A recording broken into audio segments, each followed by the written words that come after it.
Here in chapter 9, we see Jesus taking 3 of his disciples up on the mountain to give them just a glimpse of his glory. We know this as the Mount of Transfiguration. And this is an appropriate passage to follow our last lesson. Why? Well, it's because he's just explained to them that there's a cost of following him.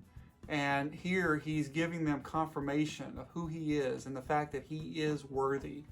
Another display of his deity. It's been alluded to before, but now it's an absolute confirmation.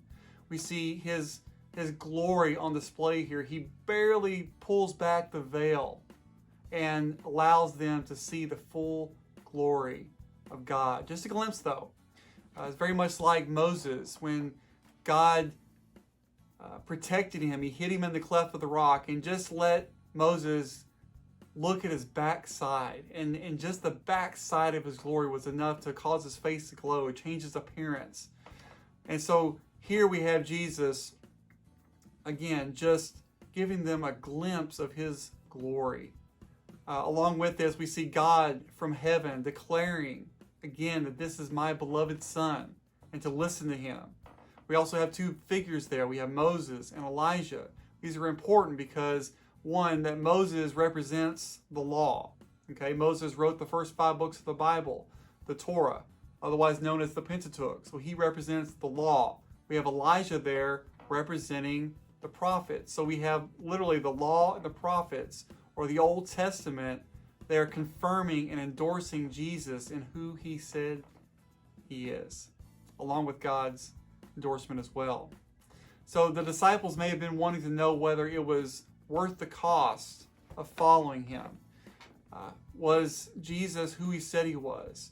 Was he going to do what he said he would do?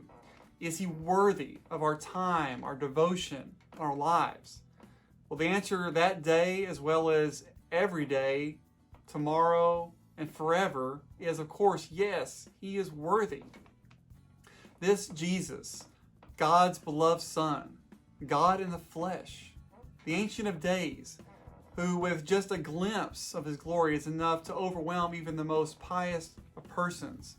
He who died on the cross for your sins, who rose victoriously over the grave, who sits at the right hand of the Father on high in authority today, who went to prepare a place for you and I, his children, to dwell, and who will come again to call up the church out of this world to rule and reign with him in his peaceful kingdom.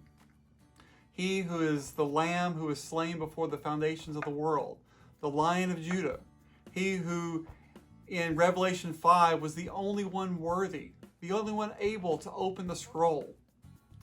Is he worthy? He is. And he is worthy of our trust. He's worthy of our faith in him alone. He's worthy for your allegiance, your time, your heart. He's worthy enough for you to give your all to him and to the work of his kingdom. May we all let this truth impact us in a way that drives us to worship and to enjoy that relationship that he invites us to enjoy today.